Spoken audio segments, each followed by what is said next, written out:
Mr. Speaker, Mr. Vice President, members of Congress, my fellow Americans. Today in America, a teacher spent extra time with a student who needed it and did her part to lift America's graduation rate to its highest levels in more than 3 decades. An entrepreneur flipped on the lights in her tech startup and did her part to add to the more than 8 million new jobs our businesses have created over the past 4 years.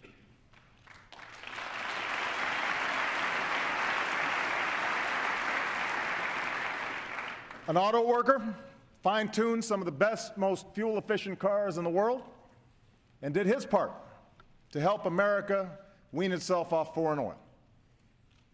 A farmer prepared for the spring after the strongest 5-year stretch of farm exports in our history. A rural doctor gave a young child the first prescription to treat asthma that his mother could afford.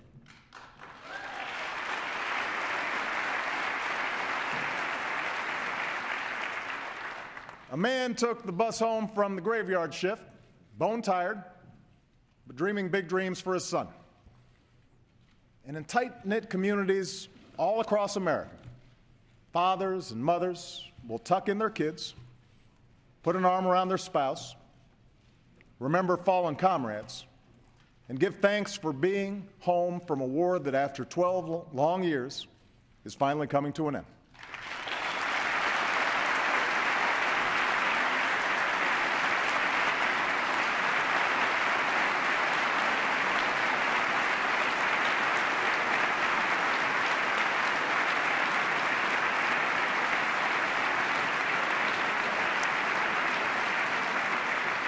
Tonight, this chamber speaks with one voice to the people we represent. It is you, our citizens, who make the state of our union strong.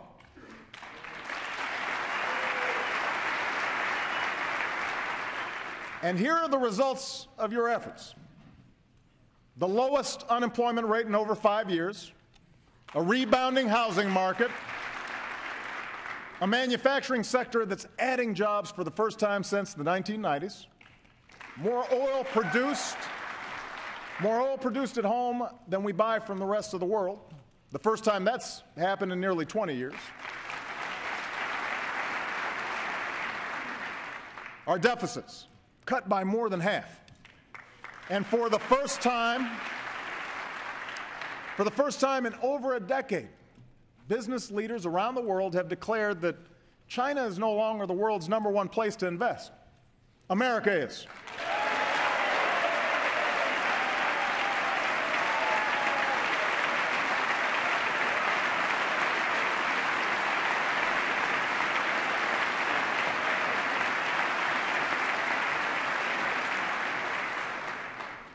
That's why I believe this can be a breakthrough year for America.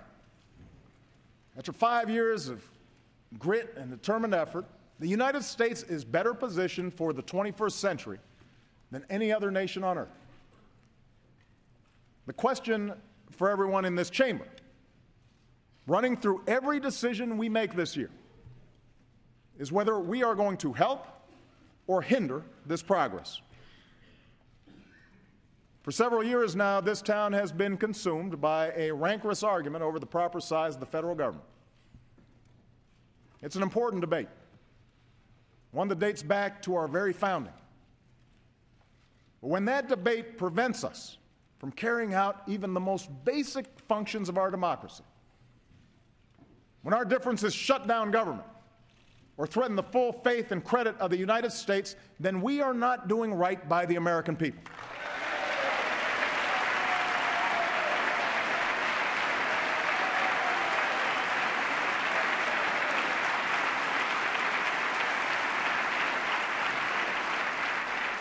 Now, as president, I'm committed to making Washington work better and rebuilding the trust of the people who sent us here. And I believe most of you are too. Last month, thanks to the work of Democrats and Republicans, Congress finally produced a budget that undoes some of last year's severe cuts to priorities like education. Nobody got everything they wanted, and we can still do more to invest in this country's future while bringing down our deficit in a balanced way. But the budget compromise should leave us freer to focus on creating new jobs, not creating new crises. And in the coming months, let's see where else we can make progress together. Let's make this a year of action. That's what most Americans want. For all of us in this chamber to focus on their lives, their hopes, their aspirations. And what I believe unites the people of this nation, regardless of race or region or party, young or old, rich or poor, is the simple, profound belief in opportunity for all. The notion that if you work hard and take responsibility, you can get ahead in America.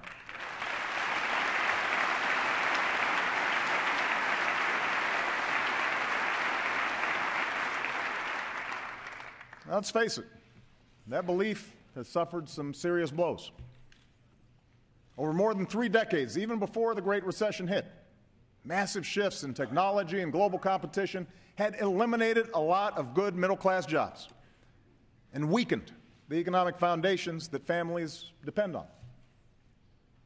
Today, after 4 years of economic growth, corporate profits and stock prices have rarely been higher, and those at the top have never done better. But average wages have barely budged. Inequality has deepened. Upward mobility has stalled. The cold hard fact is that even in the midst of recovery, too many Americans are working more than ever just to get by, let alone to get ahead. And too many still aren't working at all. So our job is to reverse these trends. It won't happen right away, and we won't agree on everything. But what I offer tonight is a set of concrete, practical proposals to speed up growth, strengthen the middle class, and build new ladders of opportunity into the middle class. Some require congressional action, and I'm eager to work with all of you. But America does not stand still, and neither will I. So wherever and whenever I can take steps without legislation to expand opportunity for more American families, that's what I'm going to do.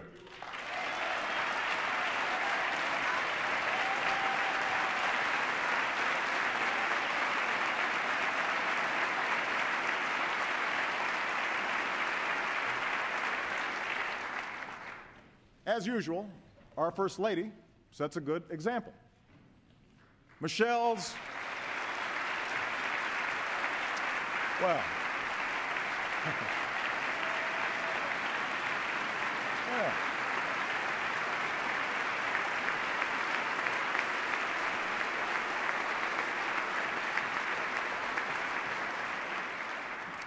Michelle's Let's Move partnership with schools, businesses, local leaders has helped bring down childhood obesity rates for the first time in 30 years.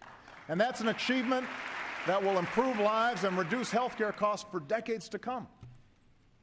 The Joining Forces Alliance that Michelle and Jill Biden launched has already encouraged employers to hire or train nearly 400,000 veterans and military spouses.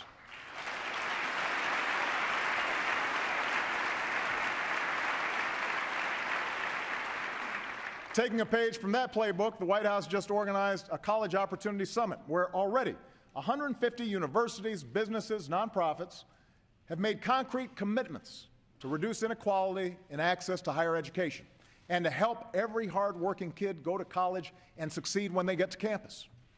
And across the country, we're partnering with mayors, governors, and state legislatures on issues from homelessness to marriage equality. The point is, there are millions of Americans outside of Washington who are tired of stale political arguments and are moving this country forward. They believe, and I believe, that here in America, our success should depend not on accident of birth, but the strength of our work ethic and the scope of our dreams. That's what drew our forebears here. That's how the daughter of a factory worker is CEO of America's largest automaker.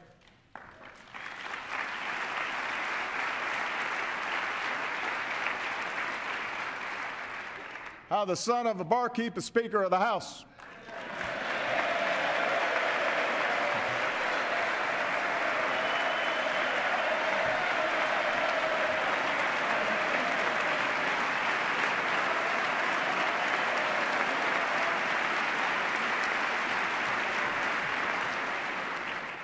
How the son of a single mom can be president of the greatest nation on earth. You know,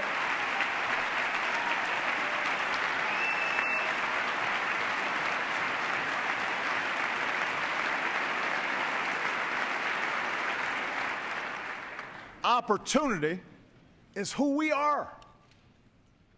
And the defining project of our generation must be to restore that promise. We know where to start. The best measure of opportunity is access to a good job. With the economy picking up speed, companies say they intend to hire more people this year. And over half of big manufacturers say they're thinking of insourcing jobs from abroad.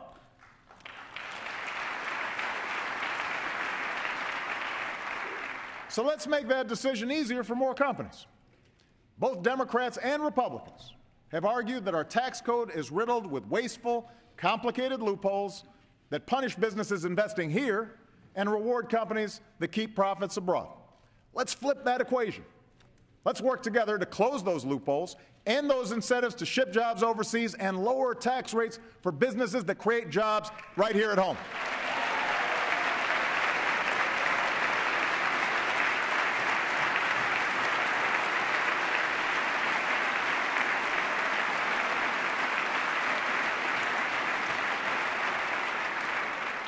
Moreover, we can take the money we save from this transition to tax reform to create jobs rebuilding our roads, upgrading our ports, unclogging our commutes. Because in today's global economy, first-class jobs gravitate to first-class infrastructure. We'll need Congress to protect more than 3 million jobs by finishing transportation and waterways bills this summer. That can happen. But I'll act on my own to slash bureaucracy and streamline the permitting process for key projects so we can get more construction workers on the job as fast as possible.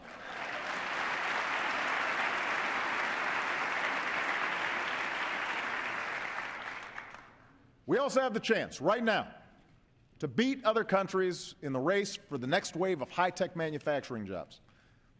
And my administration's launched 2 hubs for high-tech manufacturing in Raleigh, North Carolina, and Youngstown, Ohio, where we've connected businesses to research universities that can help America lead the world in advanced technologies.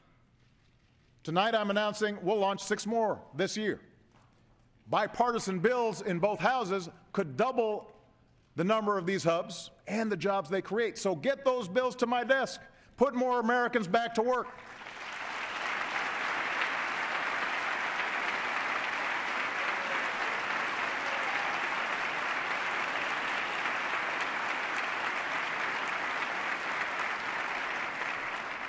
Let's do more to help the entrepreneurs and small business owners who create most new jobs in America. Over the past 5 years, my administration has made more loans to small business owners than any other. And when 98% of our exporters are small businesses, new trade partnerships with Europe and the Asia Pacific will help them create even more jobs. We need to work together on tools like Bipartisan Trade Promotion Authority to protect our workers, protect our environment, and open new markets to new goods stamped made in the USA.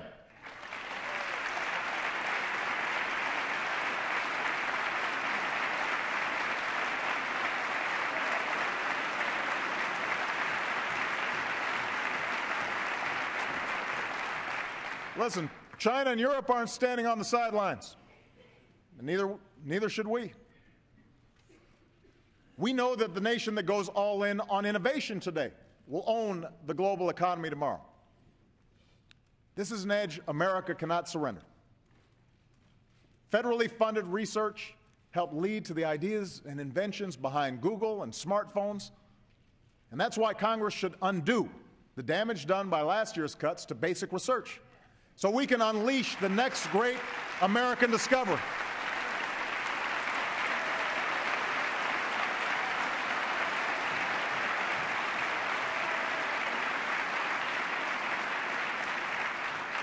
There are entire industries to be built based on vaccines that stay ahead of drug-resistant bacteria, or paper-thin material that's stronger than steel. And let's pass a patent reform bill that allows our businesses to stay focused on innovation, not costly and needless litigation.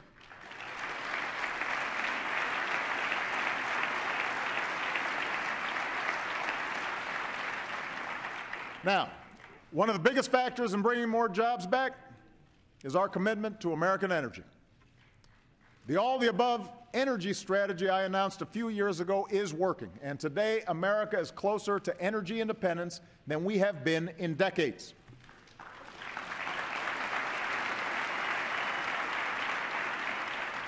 One of the reasons why is natural gas. If extracted safely, it's the bridge fuel that can power our economy with less of the carbon pollution that causes climate change. Businesses plan to invest almost $100 billion in new factories that use natural gas. I'll cut red tape to help states get those factories built and put folks to work.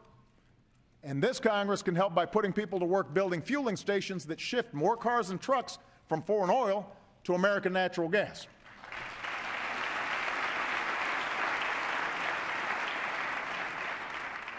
Meanwhile, my administration will keep working with the industry to sustain production and jobs growth while strengthening protection of our air, our water, our communities. And while we're at it, I'll use my authority to protect more of our pristine federal lands for future generations.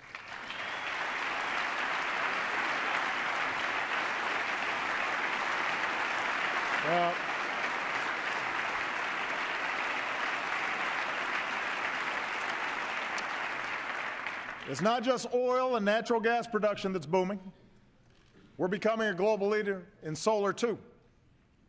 Every 4 minutes, another American home or business goes solar. Every panel pounded into place by a worker whose job cannot be outsourced. Let's continue that progress with a smarter tax policy that stops giving $4 billion a year to fossil fuel industries that don't need it, so we can invest more in fuels of the future that do.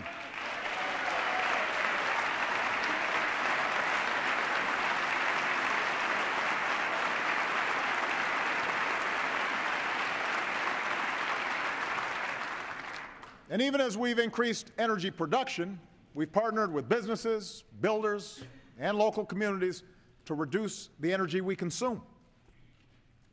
When we rescued our automakers, for example, we worked with them to set higher fuel efficiency standards for our cars. In the coming months, I'll build on that success by setting new standards for our trucks, so we can keep driving down oil imports and what we pay at the pump. And taken together, our energy policy is creating jobs and leading to a cleaner, safer planet. Over the past 8 years, the United States has reduced our total carbon pollution more than any other nation on Earth.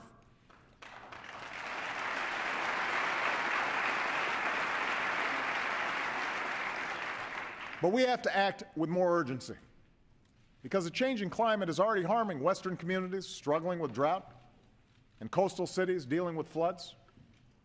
That's why I directed my administration to work with states, utilities, and others to set new standards on the amount of carbon pollution our power plants are allowed to dump into the air. The shift to a cleaner energy economy won't happen overnight, and it will require some tough choices along the way. But the debate is settled. Climate change is a fact. And when our children's children look us in the eye and ask if we did all we could to leave them a safer, more stable world with new sources of energy, I want us to be able to say, yes, we did.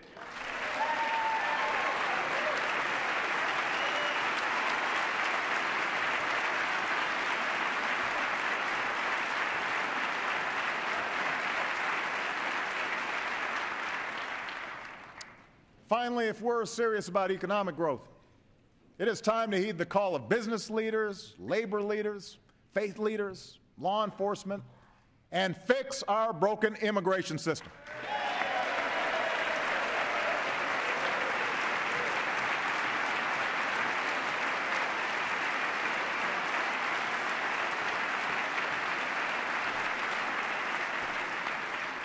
Republicans and Democrats in the Senate have acted, and I know that members of both parties in the House want to do the same. Independent economists say immigration reform will grow our economy and shrink our deficits by almost $1 trillion in the next 2 decades. And for good reason. When people come here to fulfill their dreams, to study, invent, contribute to our culture, they make our country a more attractive place for businesses to locate and create jobs for everybody. So let's get immigration reform done this year. Let's get it done. It's time.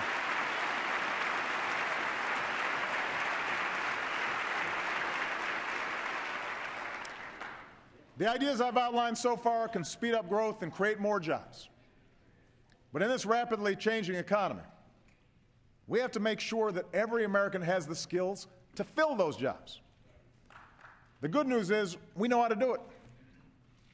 2 years ago, as the auto industry came roaring back, Andra Rush opened up a manufacturing firm in Detroit. She knew that Ford needed parts for the best-selling truck in America, and she knew how to make those parts. She just needed the workforce. So she dialed up what we call an American Job Center, places where folks can walk in to get the help or training they need to find a new job or a better job. She was flooded with new workers. And today, Detroit Manufacturing Systems has more than 700 employees. Now, what Andra and her employees experienced is how it should be for every employer and every job seeker. So tonight, I've asked Vice President Biden to lead an across-the-board reform of America's training programs to make sure they have one mission: train Americans with the skills employers need and match them to good jobs that need to be filled right now.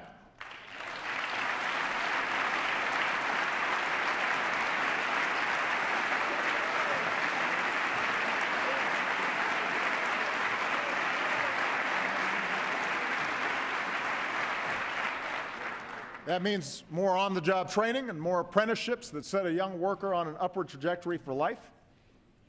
It means connecting companies to community colleges that can help design training to fill their specific needs. And if Congress wants to help, you can concentrate funding on proven programs that connect more ready-to-work Americans with ready-to-be-filled jobs. I'm also convinced we can help Americans return to the workforce faster by reforming unemployment insurance so that it's more effective in today's economy. But first, this Congress needs to restore the unemployment insurance you just let expire for 1.6 million people.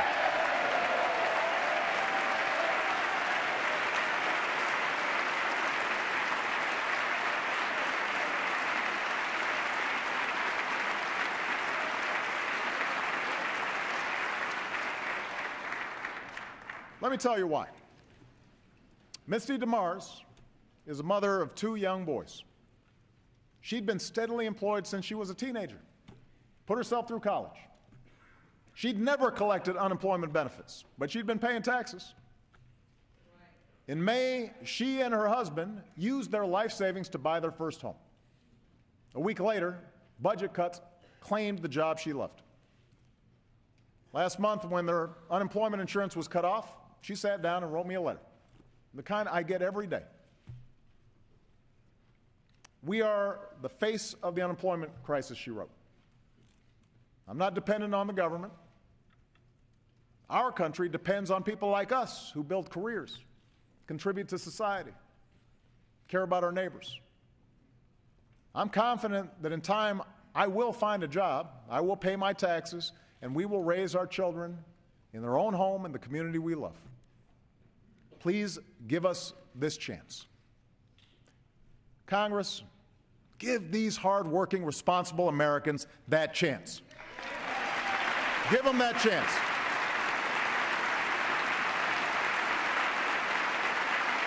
Give them the chance.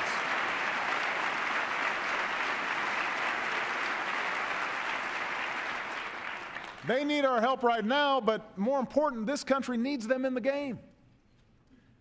That's why I've been asking CEOs to give more long-term unemployed workers a fair shot at new jobs, a new chance to support their families, And in fact, this week, many will come to the White House to make that commitment real. Tonight, I ask every business leader in America to join us and do the same, because we are stronger when America fields a full team.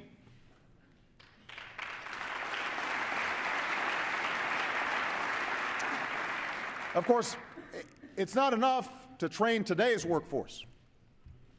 We also have to prepare tomorrow's workforce by guaranteeing every child access to a world-class education.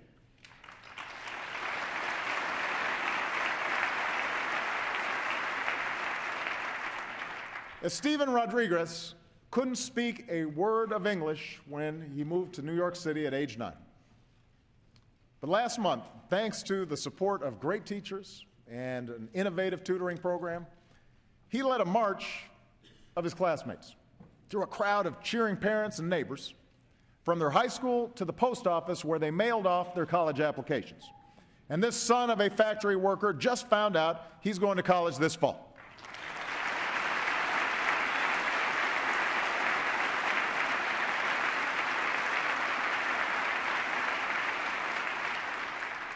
Five years ago, we set out to change the odds for all our kids. We worked with lenders to reform student loans, and today more young people are earning college degrees than ever before. Race to the Top, with the help of governors from both parties, has helped states raise expectations and performance. Teachers and principals in schools from Tennessee to Washington, D.C. are making big strides in preparing students with the skills for the new economy: problem solving, critical thinking, science, technology, engineering, math. Now, some of this change is hard. It requires everything from more challenging curriculums and more demanding parents to better support for teachers and new ways to measure how well our kids think, not how well they can fill in a bubble on a test. But it is worth it, and it is working.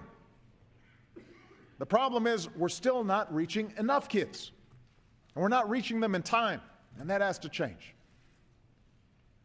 Research shows that one of the best investments we can make in a child's life is high-quality early education.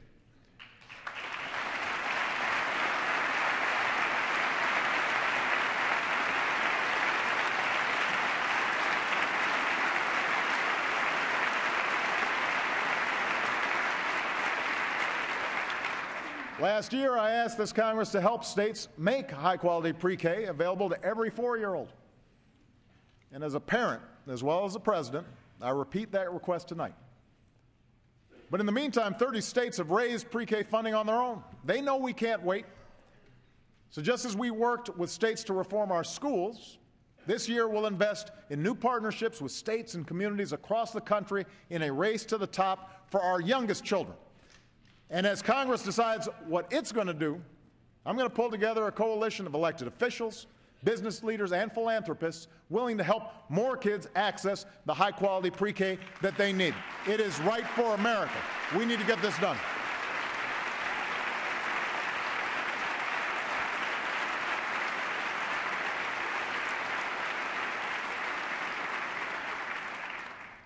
Last year, I also pledged to connect 99% of our students to high-speed broadband over the next 4 years.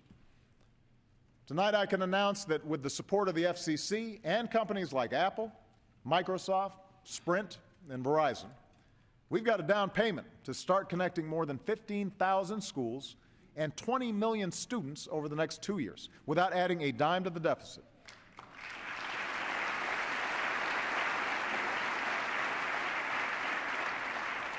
We're working to redesign high schools and partner them with colleges and employers that offer the real-world education and hands-on training that can lead directly to a job and career. We're shaking up our system of higher education to give parents more information and colleges more incentive to offer better value so that no middle-class kid is priced out of a college education. We're offering millions the opportunity to cap their monthly student loan payments to 10% of their income. And I want to work with Congress to see how we can help even more Americans who feel trapped by student loan debt.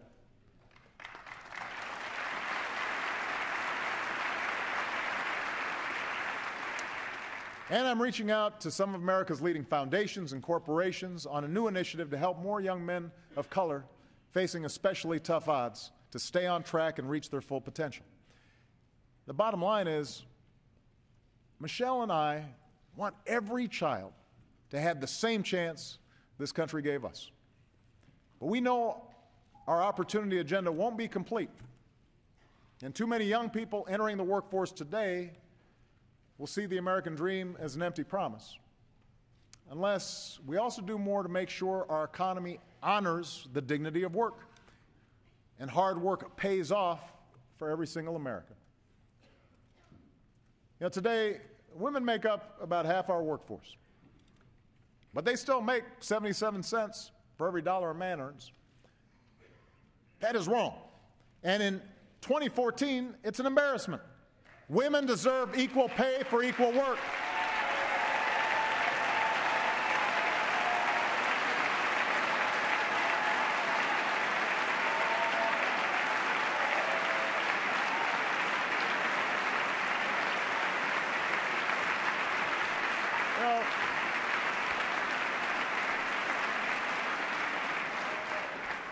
She deserves to have a baby without sacrificing her job. A mother deserves a day off to care for a sick child or a sick parent without running into hardship. And you know what? A father does too. It is time to do away with workplace policies that belong in a Mad Men episode. This year, let's all come together, Congress, the White House, businesses from Wall Street to Main Street, to give every woman the opportunity she deserves, because I believe when women succeed, America succeeds.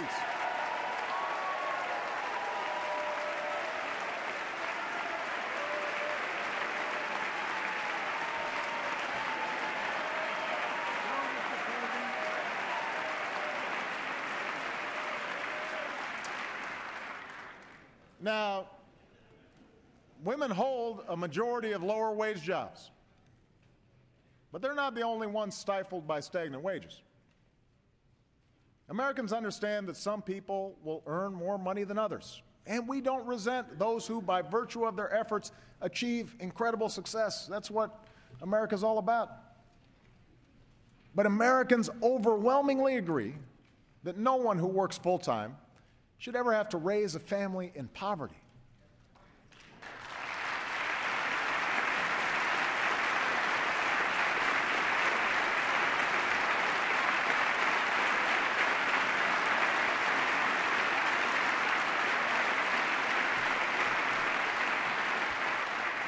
In the years since I asked this Congress to raise the minimum wage, 5 states have passed laws to raise theirs. Many businesses have done it on their own. Nick Shute is here today with his boss, John Serrano. John's an owner of Punch Pizza in Minneapolis, and Nick helps make the dough. Only now he makes more of it. John just gave his employees a raise to $10 an hour, and that's a decision that has eased their financial stress and boosted their morale. Tonight, I ask more of America's business leaders to follow John's lead. Do what you can to raise your employees' wages.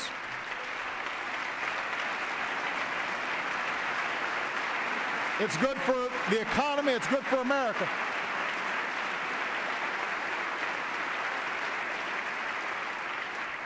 To every mayor, governor, state legislator in America, I say, you don't have to wait for Congress to act.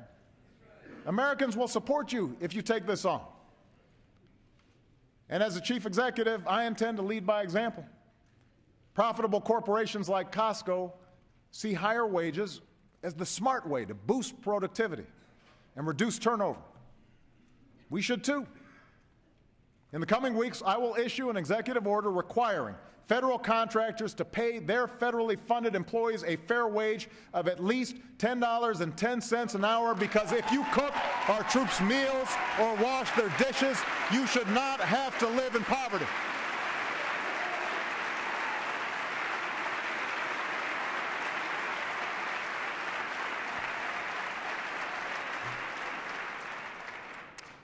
Of course, to reach millions more, Congress does need to get on board. Today, the federal minimum wage is worth about 20% less than it was when Ronald Reagan first stood here. And Tom Harkin and George Miller have a bill to fix that by lifting the minimum wage to $10.10. It's easy to remember, 10.10. This will help families. It'll give businesses customers with more money to spend. It does not involve any new bureaucratic program. So join the rest of the country. Say yes. Give America a raise. Give them a raise.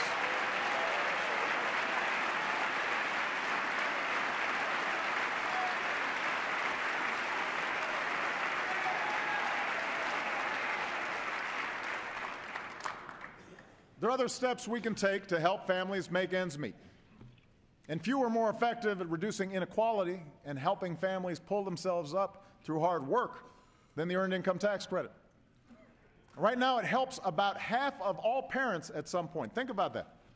It helps about half of all parents in America at some point in their lives. But I agree with Republicans like Senator Rubio that it doesn't do enough for single workers who don't have kids. So let's work together to strengthen the credit, reward work, help more Americans get ahead. Let's do more to help Americans save for retirement. Today, most workers don't have a pension. A Social Security check often isn't enough on its own. And while the stock market has doubled over the last 5 years, that doesn't help folks who don't have 401ks. That's why tomorrow I will direct the Treasury to create a new way for working Americans to start their own retirement savings. My RA. It's a new savings bond that encourages folks to build a nest egg. My RA guarantees a decent return with no risk of losing what you put in. And if this Congress wants to help, work with me to fix an upside-down tax code that gives big tax breaks to help the wealthy save, but does little or nothing for middle-class Americans. Offer every American access to an automatic IRA on the job so they can save at work just like everybody in this chamber can. And since the most important investment many families make is their home, send me legislation that protects taxpayers from footing the bill for a housing crisis ever again and keeps the dream of home ownership alive for future generations.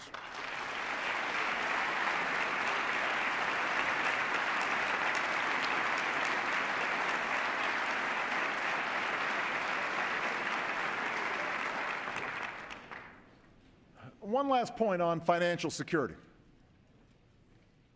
For decades, few things exposed hardworking families to economic hardship more than a broken health care system.